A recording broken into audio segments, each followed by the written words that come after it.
Welcome everyone to episode 31 of What's That Sound podcast. My name's Stu Watts, and today I talked with Tony Mantz, aka Jack the Bear, who is a mastering engineer who works out of his studios in Melbourne, Australia. We talked about how he took the chance and went over to the United States to learn from some of his heroes, how he created his own studio, Deluxe Mastering, in Melbourne, Australia. We talked about the importance of building a trust-based relationship with your clients and why there is so much value in being truthful to yourself. For all that and heaps more, stay tuned. If you could do us a favor and share this podcast on your social media in a conversation, that is the best way we can spread the word about this podcast and get it out to as many people as possible. And also make sure you're following or subscribed on the podcast platform that you are listening or watching this on. That way you can stay up to date with every new episode that is released. Thanks again for checking out the podcast. Let's get into it. Today's episode with Tony Jack the Bear Mantz. You're listening to What's That Sound with your host, Stu Watts.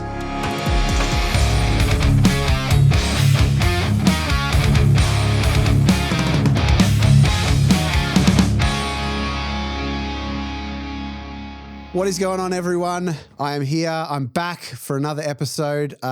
This is episode number 31. Today, my guest is Tony Mantz, aka Jack the Bear.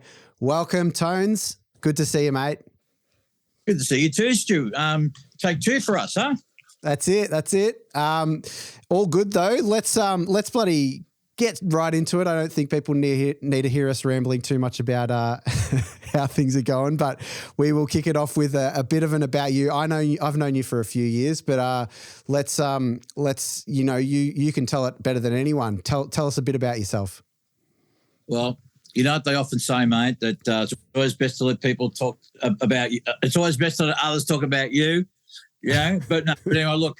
Okay, so in a nutshell, I am a mastering engineer and have been in my own studio here, which you can probably see behind you, Deluxe Mastering in Brunswick, and that's in Melbourne, Australia, and have been here since 2006. I've been mastering for many, many years and done lots of different things in the music industry, including working on radio and live sound and even in record labels. So I've dipped my toe in lots of areas, but mastering's been my main bread and butter. And alongside that, I've also been doing a lot of mentoring for young artistic creatives, predominantly people in the music recording, mastering, mixing space. And recently, 2 weeks ago, I just turned 60, and I'm finding Congrats. that I'm doing. I've been focusing. I'm still mastering, still doing that because I love it and it's in my blood. But been focusing now a little bit more with mentoring and doing speaking, which one of the things I love to do and have done for many, many years now is, mentor young engineers or anyone who really has an artistic or creative streak in them, to support them, help them, share my story.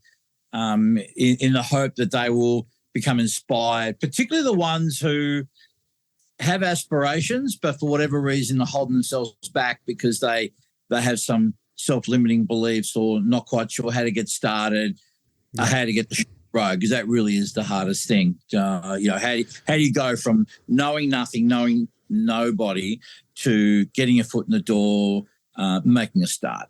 So well, it is a wild world here in the old Australian music industry, and that's why I love talking to people who are living it and doing it and have been for some time. I want to take it back and I want to kind of learn a little bit more about where music came into the picture for you, what kickstarted it all. Okay, so it was in stages. So I'll try and keep it relatively brief, but just for context. Okay, as far back as I could remember, I love music, and the first time I listened to music where it really mesmerised me would have been 1969. So I was 6 years of age, close to 7. My dad was a hi-fi enthusiast, and back in the day, Australia was very behind in terms of electronics and getting new stuff. You know, it took months before we got what was happening over in, overseas. And my dad knew a mate, he was a merchant seaman, and he used to, before coming to Australia, they'd drop into Singapore, and, Singapore was just had all the latest and greatest at the time. Mm-hmm. This bloke would bring a whole lot of extra stuff, and my dad would buy it. And so my dad had all these reel-to-reel machines and different bits of hi-fi and collected it. And so as a kid, I used to be able to sneak in and just muck about with it. But the other thing that he got as well that came from Asia was lots of dodgy, counterfeit, bootleg, recordings. And they used to do them on reel-to-reel tape, on quarter-inch reel. And I remember two in particular that I used to play a lot was Johnny Cash's Greatest Hits and Pet Sounds by the Beach Boys. And I remember listening to that, and in particular when I first heard God Only Knows. Yeah. Now, of course, when you're young, I got no idea about production and so Yeah. All I heard was this incredible sounds as a kid that made me go, wow. So that's the first time that music really rocked my world, where sound really captivated me. Of course, not understanding what it was all about. It just did on the surface. So I just had an interest in music right through my teen years. And, of course, when I was in high school around year 9, I started getting into it a little bit more seriously when a buddy of mine, Martin Cook, rest in peace, he was an avid vinyl collector. And I remember looking at this guy's vinyl collection, and he had a really good hi-fi system. His dad had a few bob.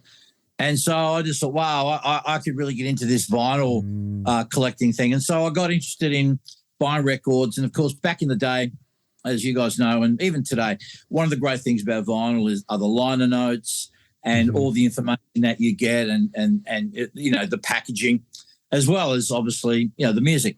So I would be looking at these notes and I'd be noticing all these names that would be coming up most of the time because, again, not because I knew what I was listening to or listening for, but for whatever reason, I gravitated more towards American artists and therefore American engineers, producers predominantly. And so I'd start taking interest in, who these people were. Now, there was no internet back then to be able to just look them up. And so, the main way we got information back then was through magazines. And the two main magazines that we get were one called REP, which is Recording Engineer Producer. And that was the main one. And I think the Studio Sound from memory. So I'd get these magazines, but REP was the main one. And they'd show photos of the studios and engineers. And so I wanted to get in touch with these engineers. And so, and I did. And back then it was a matter of going to the library, going into the New York Yellow Pages, looking it up, writing a letter, completely different world to today. And so, because I wanted to learn how to do this for a living, Stu, there was schooling, there was no courses, there was nothing, and I was really too young to go and work anywhere. So, so that's where the real interest came, from my love as a child, my adolescent years, my formative years, and then taking the initiative to find out more about these people whose name I would see so often on the records that I love, because I didn't want to be a musician. I was fascinated in how were these sounds created? How are these records? What was the magic that put all this together? And that's where my curiosity and fascination was, and that's kind of where it started and how I got into the whole mess, if you will. Yeah, and so it's especially back then where the access to different types of jobs and stuff is quite limited. When you're in school, it's like you either do one of 10, 15 things. Were you nudged into that by anyone, or did you purely just were like, nah, I need to know this and I'm going to do it myself? Well, I had a need to know. Of course, I didn't really know how, but when I eventually got there, at the time, all I knew about was mixing and producing. So there's those credits were, recording, but I knew that mixing was like, oh, they're the guys that get it to the end stage. You didn't see a lot of mastering credits back then. That was very rare that you'd see it. So I really didn't have any idea about what mastering was. So I wanted to be an engineer producer. Bob Clearmountain was my hero growing up. You know, as in I didn't know what he looked. I mean, I sent some photos of him. I thought I want to be like him. I want to be making records here. I want to be working with these artists. So so getting to New York as a youngster and visiting the studios. I was, I got to meet Bob. He was an absolute superstar. I was very lucky, Stu, that when I got to America as a youngster, I was so welcomed by the Americans. I remember, making phone calls to them through a mate of mine who worked at was Telecom back then. He used to buy a bottle of scotch and he'd hook me up, and patch me through. And be able to have these conversations with them. And they were all like, yeah, man, come over. We'd love to see you, man. Be great. Yeah. All that kind of shit. Americans are like. Yeah. Now, I don't think they anticipated that I'd actually rock up on their doorstep. I think that they were just being polite. They were being lovely. I'm sure they weren't just being patronizing. Americans are very friendly, very, they're great. Absolutely. God bless them. And so I rock up and they're just like, holy shit, so I think while, I was telling them how dedicated, how interested I was, I don't think they expected I would take that step to rock up over that step. And so these guys were, I think, just super impressed by that. And so they just immediately took me under their wing, showed me things. And through looking and sitting on sessions and going to different studios and meeting all these people, I didn't know about mastering, but when people say, oh, how'd you get into it? I often tell people that mastering found me, okay? And the way it found me was, being in studios and being essentially a runner. So you were just a guy that sat out there and waited to be told to, get a coffee or get a sub or just basically be a lackey, okay? Which is where they weeded out the real serious cats from the wannabe. It was a different era back then. The treatment you got, not that was deliberately, that was nefarious, but because there was so many people wanting to get in, I think they just wanted to test people, and they were doing shit that you just couldn't get away with today. There's just no way. I mean, there's no, and I don't think anyone would put up with the treatment. And what I mean by that, Stu, is that it's just lots of hours of no work, just doing lots of menial stuff. I mean, today, any kid that would come and want to, and you tried to even attempt to put a kid through what I went through, they'd be saying, well, fuck this, I'm chipping, mate. I've got YouTube, I've got the internet. Anyway, so met a mastering dude who was in the studio. We got in the conversation. I said, I'm from Australia. He said, how'd you get into music? I said, well, I collect records, and, I was a bit of a fancy myself as a bit of a DJ of sorts. And he said, oh, you're I said, how would you like to learn how to cut your own records? I thought, okay, well, how do you do that? Oh, well, mastering, cutting lacquers. So I had no idea what that was about, but I was curious. And what got me, Stu, was two things. One, that there was incredible speed in the process. I remember on the sessions that I could sit in, recording, mixing were long, laborious situations. Yeah. You're not hands-on, it can get pretty boring, Yep. And particularly if it's a record or something that you weren't particularly digging, I mean, obviously you're grateful to be there, but after 7-8 hours of you not doing a great deal and with tape as well, recording to tape is like a lot of that technical shit too. Yeah, this is pretty. Yeah. So I got to have an opportunity to see this, and the first thing I noticed was, wow, the process is so quick. Line up the tape, doing the tones, and essentially more of a transfer. Not a hell of a lot of processing, really, because you didn't have home recorders, Ben. People then had to know what they were doing. Yes, you had better engineers. Some were better than others, but it wasn't common where there'd be a tape and go, hey, man, your mix isn't good. Your snare's not loud enough. Vocals too bright. That shit just didn't really happen. That was really rare.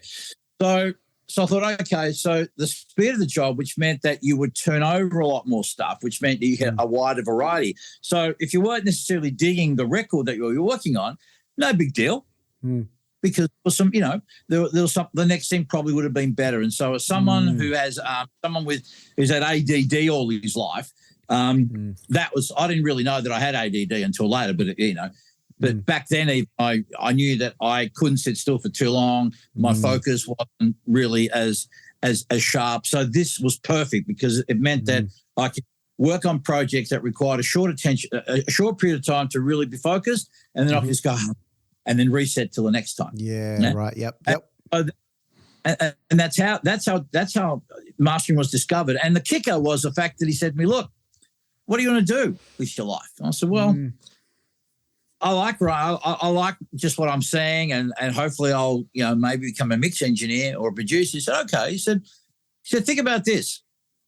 He said, you're competing with a whole lot of other motherfuckers trying to get, there's a funnel. There's so many people that are going to get in there, and who knows if you're going to be an in-house engineer, a freelancer, but. We're right now having a shortage because no one knows about this shit. It has no profile. There's very little, no prestige about it. So I made a pragmatic decision that, okay, moving forward, I just wanted a job in the music industry because, to be honest with you, Stu, my motivation to get into music was about love of a job. I wasn't thinking about money. I wasn't thinking about profile. I didn't want to be a rock star.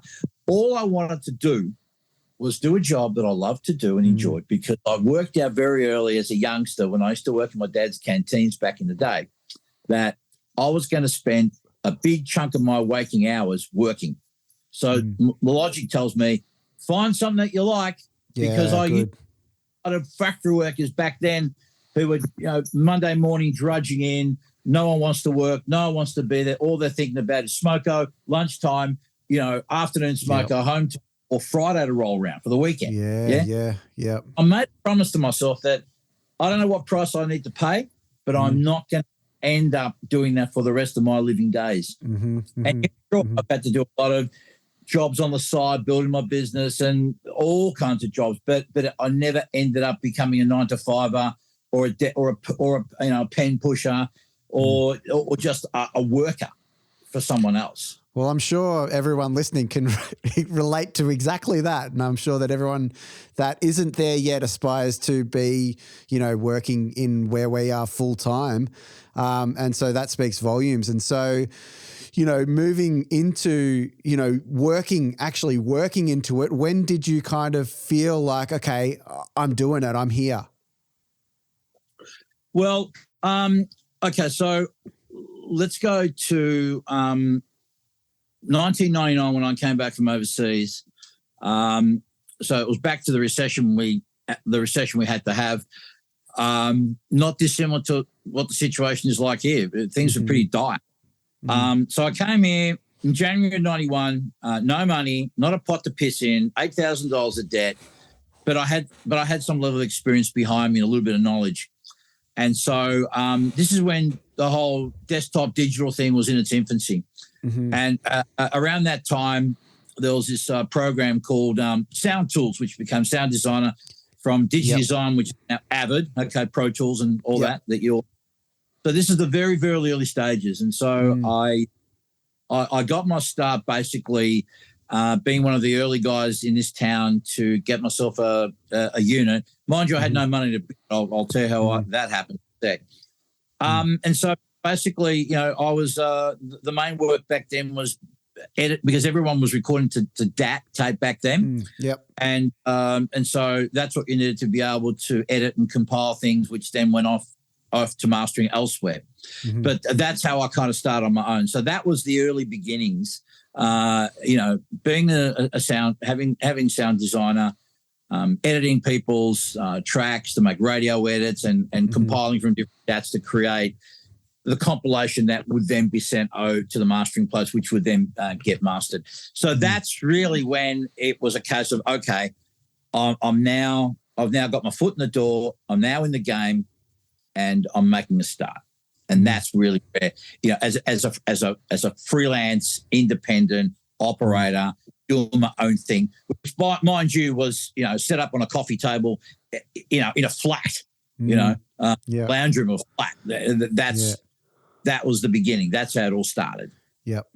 Yeah, great. And so, obviously the process was quite different when you're doing that and when you're learning those things. How are you learning them? Like, where are you going? Is it just process of elimination? Is it trial and error? Do you have someone that you can refer to that's mentoring you? What's that look like?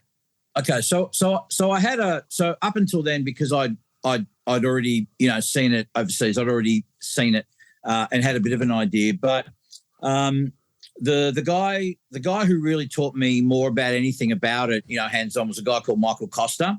Mm-hmm. He and I started a bit of a mastering business together. So shout out to Mike, and full respect to him. Mm-hmm. Mike also, had a Pro Tools rig.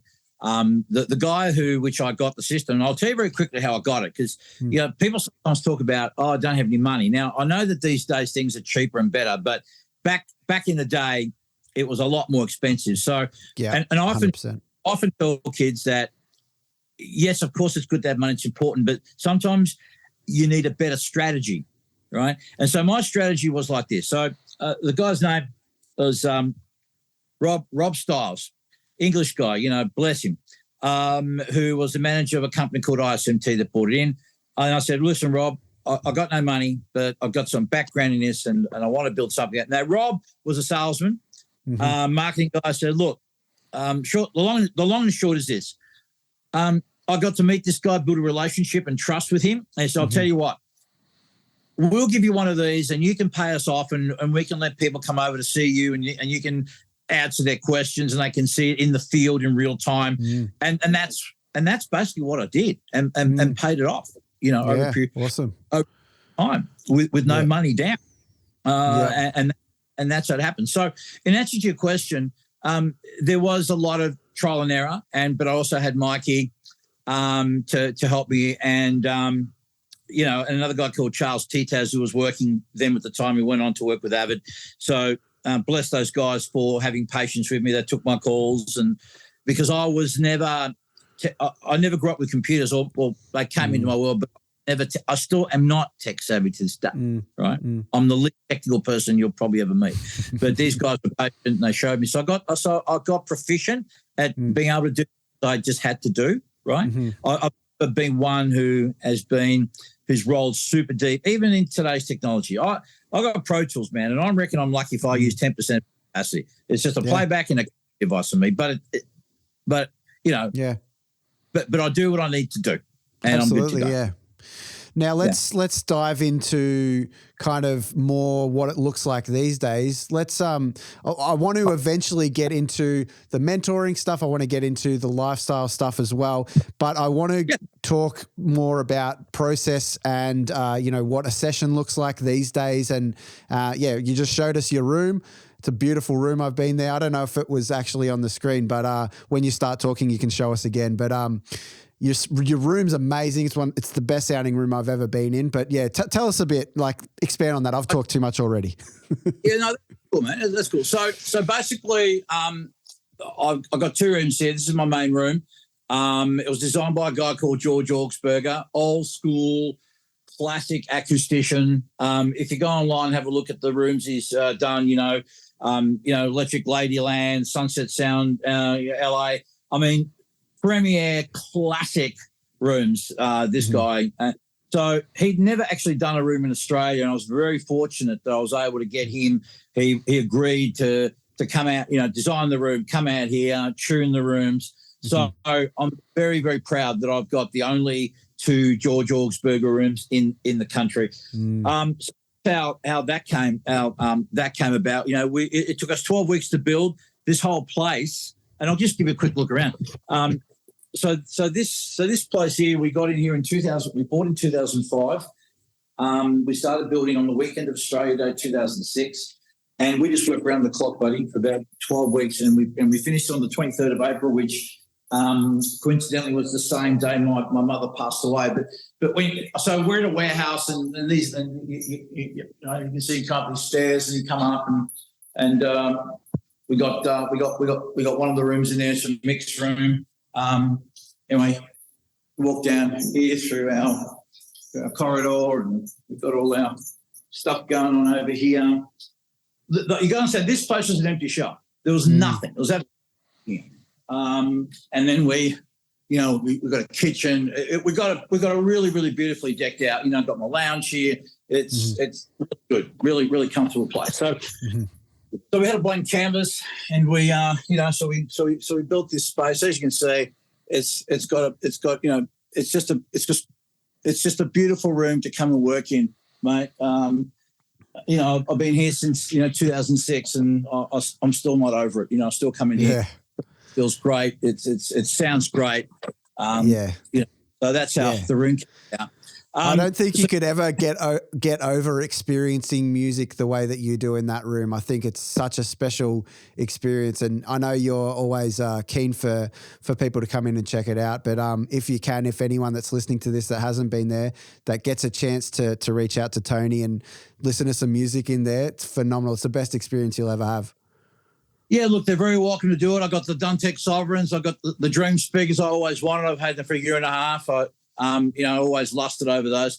So, yeah, by all means, people can hit me up, and I'll be no obligation. You don't have to master with me. It's fine. I love showing the room, and I love giving people the experience, the oral experience. It's fabulous. But you want to know about sessions, about how sessions run? Yeah, go for it. Yeah. Okay. So, first thing I'm going to say to you that one of the things I pride myself on, and this was drilled into me as a youngster in America, is that I was told that this, more than anything, is a service business. Yet it requires to be technically savvy, to have musical chops, good ears, gear, all that stuff is all important and all. But it's a service business, and the most important skill you're going to have is the ability to build and nurture and foster relationships. Yep. Okay. So with that in mind, every session that I do starts off with a process of due diligence, and the first step is to have a listen to a mix. So someone either sends in a track for me to listen to, or they'll make an appointment and come in, and we have a listen to the song, and so I listen to it with nothing on, and to see how it sits, and as Vlado Mello used to say to me, let the song speak to you. And you listen, when you listen to things enough, you connect with the music, and the job at hand, the role, if you will, is to facilitate a process to help the artist realize their vision. And you listen to the music, and you got to think about also from the aspect of Johnny Punch Clock, what's the impact of the song going to have? And when you know your speakers and you're monitoring, you'll know straight away, it requires some of this, it requires some of that. So you need to have the empathy with the music to understand where it's going. It's all good for a client to say, you know what, we're looking for this, or we want that. And that's great and all handy, but they need to be confident in you that you get it. You just get it. You don't have to have your hand held. You don't have to anything to be explained to you. You just get it, right? Yeah. And then how to get there, because you want to be able to get there quickly, right? Unlike mixing, which, so many passes. I mean, the main reason anyone really would want to use a mastering guy is to be able to, have someone come with an objective ear, third party, someone who hasn't heard it over and over, to get that impact, to understand what's it like when you hear play, to have that experience, And so after 100 plays or something, we're all gonna you just lose it, yeah. So I have a listen, and then it's a matter of working out, is this ready? Can I now? Very often, very common question I get is the mix good? Right? Subtext: do you love me? Do you accept me? Do you think I'm all right? But so the most common, the way I define good is, can I listen to a mix and in my heart of hearts be able to say to myself, I can work on this as it is to the point where I feel that my client is going to feel like they're getting value for money, right? And that's a very clear line. That's not, okay. So upon listening to the mix, if there's any issues, I'm going to provide them. Now, the feedback I give is not me being the taste police. We don't get into the minutiae and the nitty-gritty. I'm not going to be saying things like, you know what, the reverb time in the middle eight is just not right, or the arrangement of the song. Yeah. I'm going to be listening for the things that are going to get in my way. For example, vocals too loud, snares not loud enough. The guitar sounds a bit thin in relation to the rest of the mix. It's a little bit muddy in the bottom end. It's like these kind of basic, simple things that I can't sort out because, again, people got to understand that when it comes to mastering, if you're not doing stem mastering, you've got a left and a right channel. And everything you do here, everything you do along here is going to affect the whole mix. So we can't get into individual tracks and sort them out. So so you identify those issues, you relay those to the client.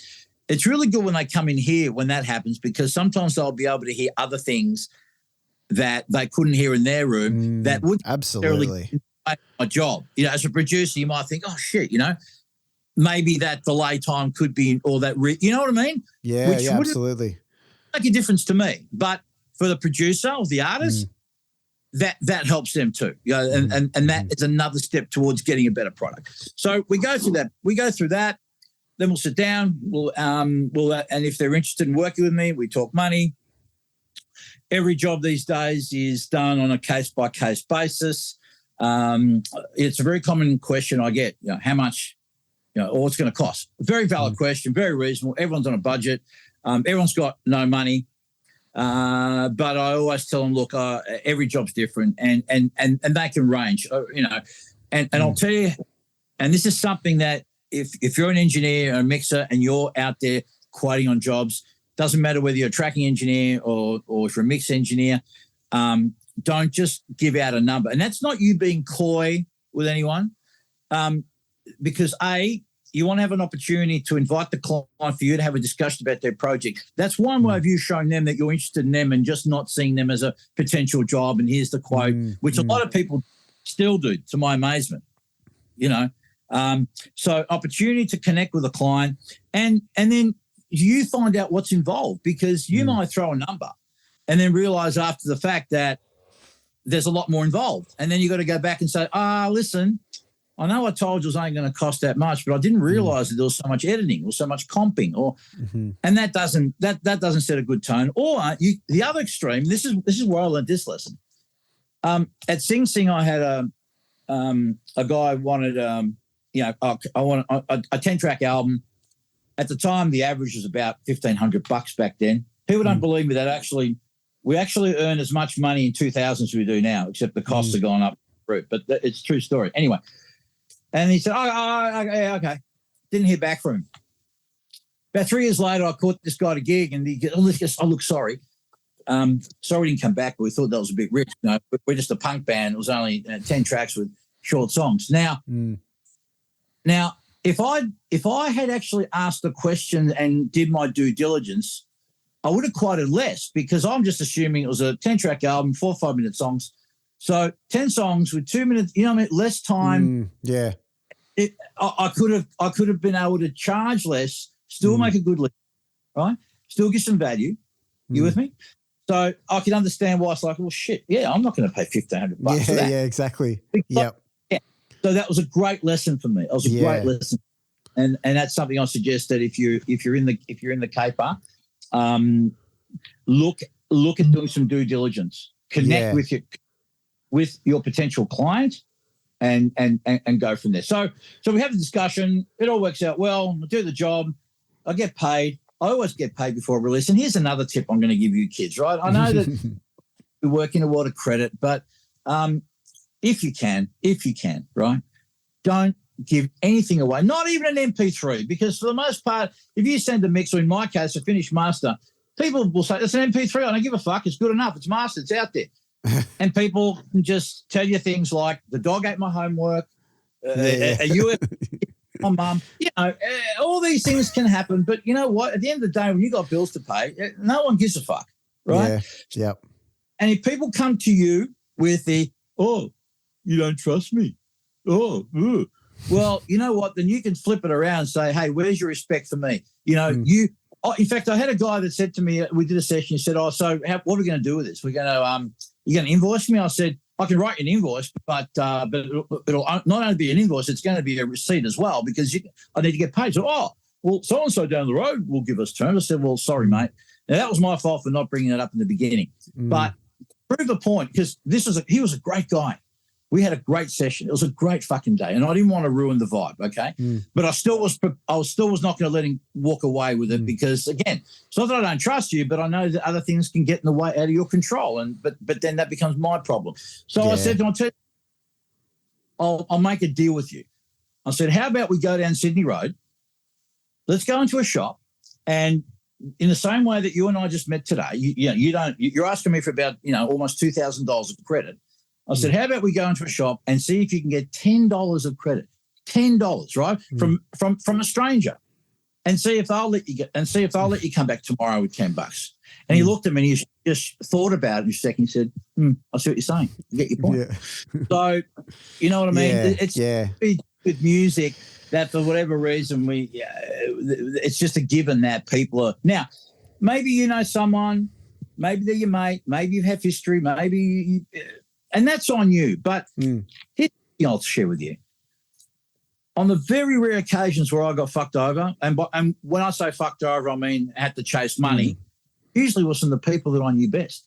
That I actually thought I could trust. Yeah, right? So, again, I don't want to spot on people. I think it's just one of those things like, in the industry that we're in, we attract, it's just generally people are very creative and have an art in their mind and have an ambition and have this and have that. And there's not necessarily as much logical thinking as there potentially, might be in other industries. Hey, thanks so much for listening so far. There is plenty more to come, so don't go anywhere. I just wanted to let you know that this podcast is made completely independently by myself with no sponsors. So if you like what you hear and you would like to show your support, you can send a donation to the PayPal link, paypal.me/whatsthatsound. The link is also in the show notes. Thanks so much for your support, and let's get back to it. Now, when it comes to, working with, first of all, here we go. I'll name drop for you, and you can add any names in that you might like to, but, these are some of the amazing artists you've worked with. Nick Cave and the Bad Seeds, Xavier Rudd, UMI, Courtney Barnett, Paul Kelly, Seth Sentry, some absolutely monster names. Did you want to add any more in there, or? Can I make a correction? Seth Sentry was actually Adam Dempsey. Okay, no worries. He's guilty of that. I got to do some vinyl stuff for Jet, Augie March, The Waves, American band called The Neighborhood did really well. In fact, Australian well, platinum over there, which is huge. It's interesting when I understand from the average punter when they think about the credits you worked on because it's impressive or it gives you some kind of credibility. And in the beginning, it was always very exciting to work with big names, but over time, it's not that you tire of it. No. But you get to that point where you just become so grateful that you're doing work because whether it's a big name artist or a little name artist, two things. The amount of money you get's the same, but more importantly, it's still an enjoyable process. It's all about process and doing the task. Now, of course, having a big name on your resume or more well-known is great because there's some credibility. It gives confidence to potential clients, particularly if they're, from a particular genre or they're familiar with the work and they like it. And I understand how all that works, but I get to the point where, not that I get apathetic about it, but my focus doesn't go to, that's something that other people get more interested in and are more impressed by. For me, it's a momentary, brief, albeit wonderful experience and something that I cherish and I'm grateful for, but I don't dwell on it because, once your record's done, then it's about the next record. And as cliche as it is, but it's a truism, you're only as good as your last record. All your stuff from today is all good. But from the perspective of a client and a punter, it's like, well, what can you do for me? What that's good and that's all impressive, but what's how's this going to affect me and my music and the money I'm you with me? So you got to be able to put that to the side, enjoy it, love it, be appreciative for it, but don't sit and dwell on it, because then you're going to rest on your laurels. You're going to think, know it all. You're going to become cocky, and then next thing you know, you're sliding backwards, and then you're going to start fucking things up because you think of yourself as that guy. Yeah. You know what I mean? And Tones, I'm glad you said that. And that is part of the reason why I brought that up, is because when it comes down to it, it's about the people that you're working with. Like you said, it's a service industry. It's about how we treat the people that we're working with at the time that we're working them with. And, you know, all of that stuff is important. The credits to your name, like you just said, you spelled it out perfectly. But at the end of the day, it's about who we're working with and how we can best serve them in the way that their music needs to be serviced. So I'm really glad you said that. And on that, is there, you know, kind of a one sort of approach for different projects? You know, what's it like working across genres? Is there different approaches, that sort of thing? I wouldn't say necessarily. I wouldn't say there's a one size fits all. The only constant is that make it sound as good as possible. Now, I think it pays, especially if you want to get into mastering or do more of it, is to become familiar with as many genres as music as possible. I was very fortunate as a youngster that I got to listen to a wide variety of stuff. I hung around with mainly older dudes. So I was, as a 15-year-old, apart from getting into what was popular, you know, top 40-wise, back in the day, was, you know, listening to, progressive jazz and, older stuff from the 60s and a little bit of the, even some rock and roll from the 50s. So I was fortunate that I got to learn to appreciate a wide variety of music. And even if you get to work along stuff that isn't your cup of tea, it helps to have a good idea. So the only constant is make it sound as good as possible. But when you have an understanding of, you know, each style kind of has can have some differences in an aesthetic, to understand that aesthetic, to become conversant with the different artists that you're working with, you know. So let's say, for example, you may not be a country person, okay? But if you take the time to get a little bit of an understanding, you work with a client, again, from a confidence point of view, if you can know a little bit about certain artists today and talk to the client about that, or say, look, I've heard that album, I'm familiar with that, again, it gives a little bit of confidence in them. So always make it sound as good as possible. Now, we're all going to have our biases to things that we like more than others, and gravitate towards those things, and that's a given. Sometimes you may be, well, I don't know whether it's fortunate or unfortunate, but you may become known as a person who is particularly good at a certain style of things because you work on a record, it blows up, and then you become that guy. And then all of a sudden, it wants to come to you, which is good to a point, because there may be, you know, it may be a style that's really popular and there's a big wave and it's carrying off for a little while. But as we all know, music goes in cycles and trends change, evolve, and you may have a really good run in a particular style and be known as the guy. And then all of a sudden something else comes along that's really quite different.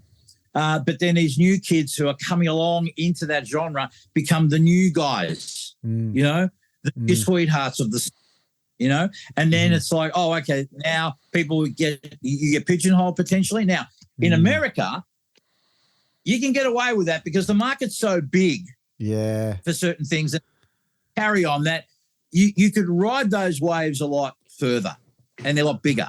But in this country, not quite the same. So you don't always have you don't always get to choose that, because again, everything you work on, you've got no idea whether it's going to blow up or not. I mean, the records that I've worked on, with every record, with the exception of 2 that I worked on, did I ever say, you know, I think this is going to go somewhere. Every other record I had no idea until I found out later. Yeah. You know what? Yeah. So you don't get to do that, because let me tell you something. Hit records aren't hit records because of you as a mastering guy. You're lucky enough to get a Guernsey. I mean, you know, you need, first and most importantly, a great song. That's the most important thing. You need a great fucking song. You know, good arrangement, great recording, great mix. All these things add up to enhance, but you've got a lot of ducks that got to line up. And as a mastering guy, all the work is done. So regardless of who has mastered any of the records that became hits or went gold or platinum, more than likely that was going to be their fate, And so I was fortunate enough that I got a Guernsey on a team. You know what I mean? Yeah. So I think that's an important point that I need to drill home on people, and something that people need to be aware of. Well, and I think it's a great perspective, and the gratitude part of that is really hitting home for me. And, we do have to be grateful for everything that we're fortunate enough to work on, because there's just someone else that could have got the job. And another thing that stands out to me is, like, with the different styles of music, it can be a challenge in a good way to level up when you work on different stuff that you're unfamiliar with, to be, completely put into a new world where you're like, wow, I've never heard anything like this. Great. Now's my chance to figure this shit out and, get leveled up with whatever it might be, and that's something that I love doing and why I love working on different styles of music. Totally. And sometimes it's good for an artist to take a little bit of a risk. It's all good to go with the guy or the girl. But you, as someone that brings in experience from different genres, because everyone wants to sound like everyone, but what really makes you stand apart, or what provides the genius, is that little something different that probably wouldn't have come in with the person that's known for as brilliant as may be at working on a style, because they're going to introduce something, and it doesn't have to be anything earth-shatteringly different, just enough to create enough difference where you don't alienate an audience, but you create something that's a bit different, something that's going to help evolve the style, and then you become, known for being not necessarily the guy for a style, but just someone who's just fucking brilliant and genius, and that can bring something fresh, something different that others maybe didn't come up with, and bring you that way. Yeah, absolutely. Absolutely. You couldn't have said it better. I couldn't have said it better. Things are, with all of your years of experience, you would have seen some things. You would have seen, yourself and other people doing things that you maybe, would look back on and say, oh, I wish I didn't do that, or I wish they didn't do that. Do you have any of those sorts of kind of things that you could share with anyone listening or watching? Well, I think that my greatest learnings have been through my errors, just through trial and error, but also I'll give you a great example. When it came to building this studio, okay, I'd had enough years of experience and lots of looking at and getting to spend time and look at so many wonderful rooms, around the place. And while I saw things I liked, a lot of things that stood out was also things I didn't particularly like. I thought, that doesn't work really well, or that's not such a great idea. Or seeing how people would operate in different studios in terms of management, how they looked after people, how they set their places up. And so, it wasn't for me to tell them what to do, because everyone's going to run things their way. Maybe there was a method to their madness. But as an observer, I would see things that I didn't particularly care for, not just because of a personal thing, but I could just see that some of these things aren't working out that great. And so I remembered I'd just take mental notes, and just knew that, okay, if and or when I get to a position where I could do my own thing, I'll make sure that I do this, I incorporate that, I won't do that. If I have people working at the studio, I'm going to create this kind of culture because I know what it's like working, with people that have a different approach to how they work. And I'm not saying that, hey, this is perfect and the way I did it is perfect. But I like to think that what I've done here and the way I've operated in this space for the people that have worked here, that, I've been able to create the space and the culture more so by the things I saw that didn't necessarily work too well, rather than just the things that work. Now, as far as how anyone else works, again, my interest usually, when I see bands, my interest lies in, just how people deal with each other. I'm not one for telling people, what's talent and what isn't talent, but it's more looking at how people operate, how they function in the world, and just how they interact with other people. So for me, just to see people that aren't respectful, people that are entitled, people that are demanding, all that kind of stuff, is stuff I swerve away from, and they serve as reminders to me of, hey, don't be an asshole, or at least don't intentionally be an asshole, Yeah.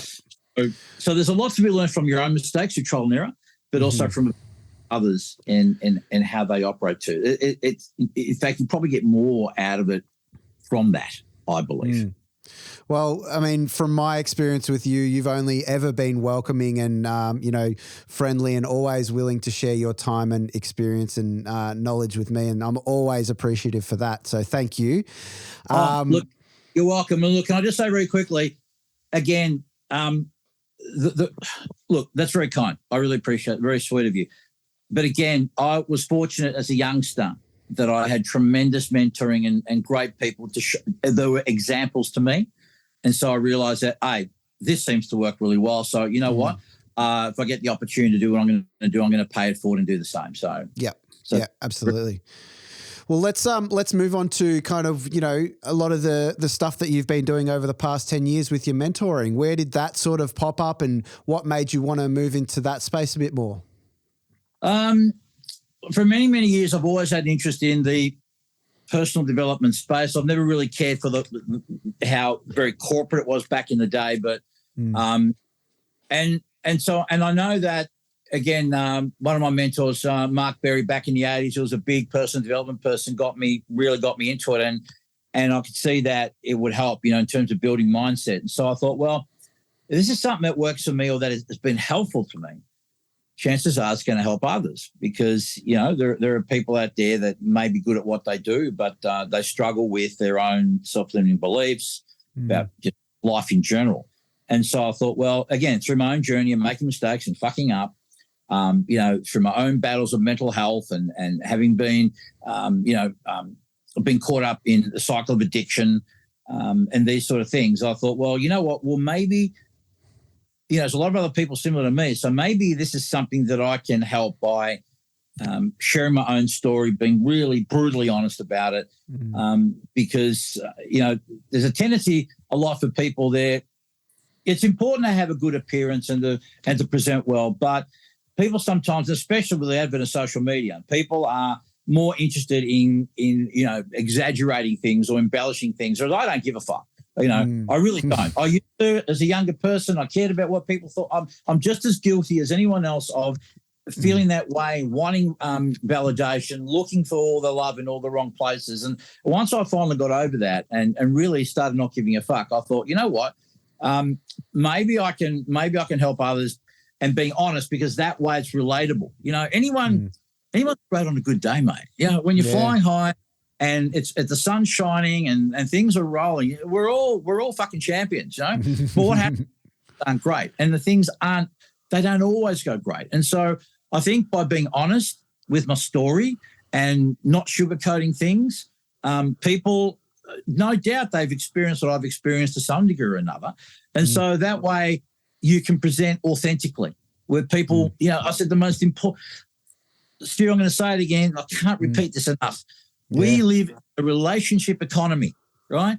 Everything's about your quality of relationships, and the currency of the economy is trust, right? You've got to earn trust from people, which means you've got to be able to be open and honest enough with your life and your situation so people can go, oh, yeah, fuck, I've gone through that.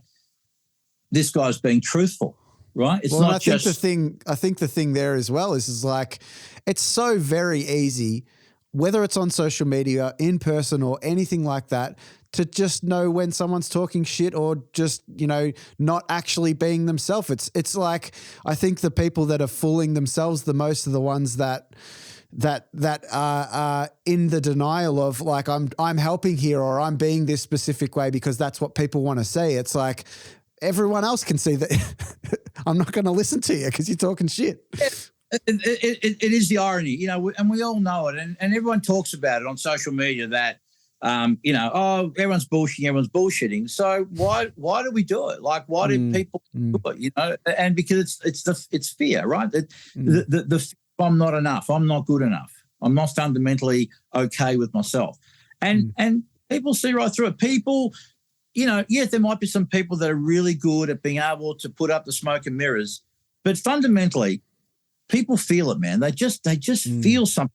You know, I know I do, and I think that whoever's watching or listening to this right now, when they're seeing anyone, just know that, you know, 99% looks fucking great, and there's going to be that little, you know, and that's why authenticity is binary.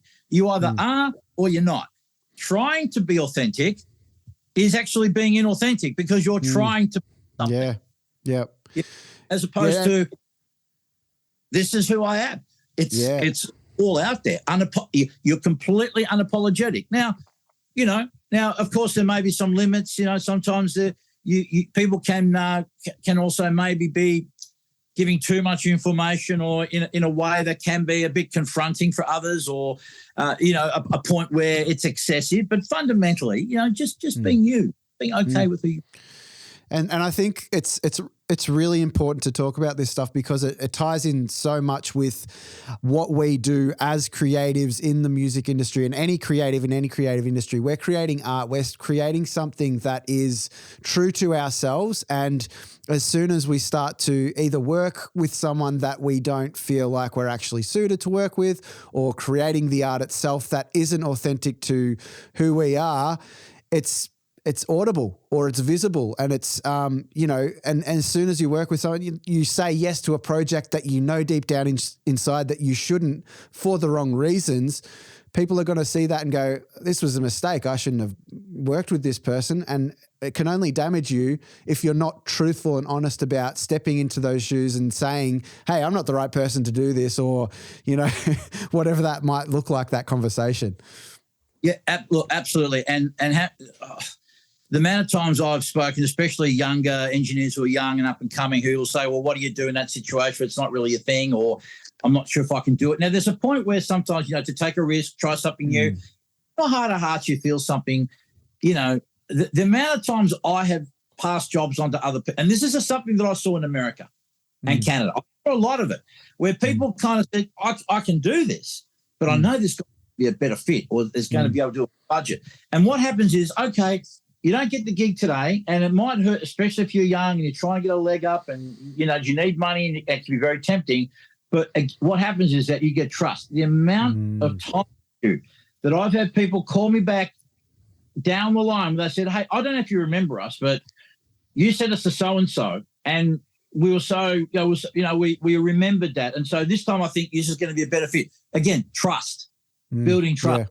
Yeah. You know, you've got to think long term, because you want to be around not just for a good time, but a long time, Stu. And so that is important. But also, if I may add, as an artist, how many times, you know, artists will say, well, do you think people are going to like this? I said, look, I don't know. I'm not the arbiter to determine what's going to be a hit or not. I don't know what radio is going to want. Be authentic to you. Make the art that you know. I did a video about this a little while ago where I said, think of it in terms of, if you're on a desert island, there's no audience, what would you do? You know, it's all want to fit in and be a part of the, you know, be one of the Joneses and kind of be in that ballpark. But what if that thing that you're creating that you think you don't like might be the thing? You know, I had a friend who was an author, and he was writing a book, and he sent all this stuff to a publisher, and the publisher said, oh, look, I'll give you this, but don't take that. And the publisher said, well, why not? He said, I think this is rubbish. He said, well, I'll decide that. Turns out that most of the stuff that he thought was shit ended up being in the book, and the book went on to do really well. Yeah. You know what I mean? Yeah. So again, be honest with yourself. Don't be too concerned. You know, it's great to be accepted and all that. Of course, it's wonderful that people will appreciate your output, but do it for something that you love first. Be happy with what. Of course, artists will say, "Oh, it's never good enough. I'm never happy." Okay, we're always in pursuit of doing better. But not to be overly consumed by worrying about what you think others are going to like, because for the moment you don't know. In the same way that I've told you, I had no idea that any record I worked here was going to be successful. Yeah. Only twice did I ever pick it out of how many. Yeah. My job is make it good, get the best result possible, make the client happy, and the rest will take care of itself if it's meant to be. And I think on that, with those, the thing that I always think about when it comes to those artistic conversations where it's like, are people going to like it? Is it going to fit in with this genre or whatever? The best case scenario is that you do create something slightly off center or something different or something new, and so many people resonate with it, and you create a one-to-one relationship or community with the type of people that you actually resonate with, not that you feel like you might fit in with. It's just, to me, it's just so much of a better case scenario. Yeah. It's interesting. Now with all this AI that's going on around, people worry about AI. And let me tell you one thing about AI. AI may be good at recreating things, but anything that you ask it to do is pretty much just going to be a knockoff of what's around at the moment. Right? The genius is in what are you putting in that's going to be a little bit different, than the usual standard. We know this, we've heard this all before, all been a bit different. You know what I mean? So don't be afraid of AI either. If anything, AI is a tool and it can be useful, but it's not creative. It doesn't bring originality into the mix. It's only just a storage of stuff that's already there, and gives you access to all these things and makes things easier for you to create. But doesn't necessarily bring something original. Yeah, absolutely. And I heard something not about AI, but related to this conversation. I wish I could remember the producer who said it, but I can't. They said, if you're a beat maker, for example, or a producer, and you're trying to recreate what's big on the radio at the moment, or what you love that is kicking off at the moment, just remember that those producers that created those beats, they probably did that 2 years ago, because of the amount of time that it takes for things to get onto the radio and to go through the record factories and all this and that. So you're actually already 2 years behind by trying to recreate that thing anyway. So just go with what you feel is right, and it will serve you so much better. Absolutely, 100%. Couldn't agree anymore, my friend. Couldn't agree anymore. Well, I love this chat, Tones. I always love chatting to you, but we are going to have to wrap it up shortly. Now, just I guess to kind of tie these things in, you've already given us so much of advice, and if people can, try and to understand some of the things that we've talked about as a broader picture, but, think about it in relation to your own place in where you are in the music industry, or where you are starting out as a, mastering engineer, producer, whatever it might be. Do you have any kind of key bits of advice for, say, mastering engineers, because you are one, and then maybe for artists that might be listening in? Okay. Well, the first thing is to get very clear as to why you want to do what you want to do, mastering or otherwise. Are you doing this because you think it will be cool, or you're going to look good, or we all love music, okay? So it's all good to say I love music, but, Johnny Punchclock, who's not a creative, loves music too, okay? Yeah. You got to think about, why am I getting involved? For me, it's about, I love helping artists to create solutions for them, to help them with their problems. And also in the latter years, I've also been a guy that we've been able to sit down and, talk with people and, and just listen to people's about their lives and share my stuff, so added kind of thing. So work out why you're doing what you're doing, because even on the days when things aren't going great, or you couldn't be fucked, or you're just not in a good headspace, when you remind yourself of, hang on a minute, I'm doing this for this reason. When you got something outside of yourself, it's not just about you, then, and I'll give you an example. Someone that, for example, is a very lazy, unmotivated person, wouldn't walk from the couch 10 feet to the fridge to get a beer, all of a sudden loses a friend to a disease, will run around the country to raise money. Why? not because they've just become an athlete overnight, and because they're thinking about their brother, they're thinking about their friend, they're thinking about a cause bigger than themselves. So they're going to get up, they're going to do the hard work, because now we're talking about a bigger picture. So get your why clear and be honest with yourself about that, and don't be afraid to spend some time in there. The other thing is to enjoy the process. There's no destination. There's no end point. No one is going to get it right. There's always something new to learn, albeit something very, very tiny. Yes, in the beginning, you're going leaps and bounds, and as you go through a fairly steep learning curve, there will be a point where you get to, this point of of competence, where you become pretty good at the job and you can do things without having to stop and think too much. And it may seem like you're just plateauing and not really advancing, but I can tell you now, I've listened to things. I've been doing this for nearly, I've been in this game for about 40 years. I've had I've been my own mastering studio since 91. All right. And I listen to things I've done 5 years ago where I listen to and I think, that's really great. But, if I did it today, I know I can get 2% more. 2% would be noticeable. You know what I mean? Yeah. Yeah. So you gotta love the process, because that's where the fun is. Because what if you never get a gold record? What if you never have a hit record? What if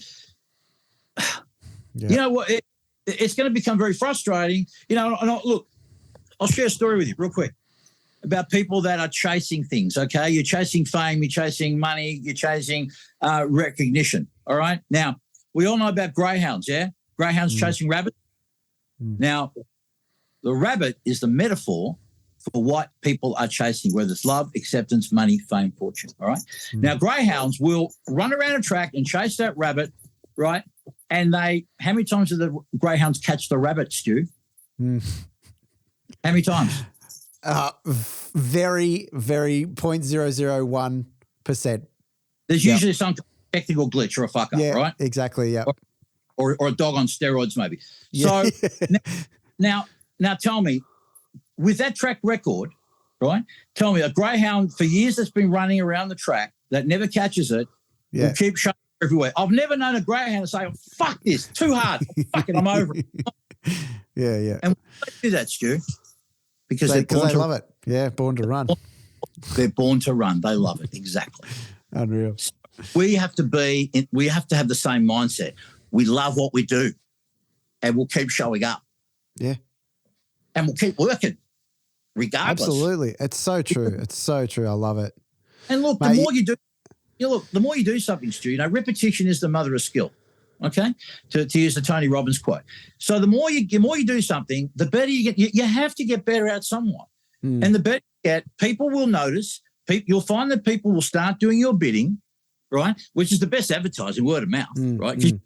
Hit, right? Everyone loves to buy. No one wants to be sold to. People, and because you are good, you provide value. And guess what? When you provide some value, money will come. Money will become the automatic consequence. Right. And that only comes by doing it over and over, and you're only going to be enthusiastic because you love it. So that if there's a formula, that's it. Yeah. That's so true. You're bloody spot on. And like you said, when you love what you do, you remind yourself every day that it's great to walk into a studio and be able to mix something or master something or produce something. And every day is the best day of your life. And you very rarely feel those things. And it's usually some external something or other that makes you feel down in the dumps. So 100%, mate. I love it. I love it. Thank you again, Tones. Well, you're a fucking legend. I love you. And, if anyone wants to reach out and find you, how can they do that? Look, I'm pretty active on Facebook. Tony Jack Mantz, also Mastering Music, Mastering Life. I'm on Instagram as well. I'm not that great with Insta, but Insta's Mastering Music, Mastering Life. But the most responsive way for me is just get on Facebook, get on my Tony Jack page, personal page. I think I'm up to my 5,000 limit, but you can hit me up on Messenger.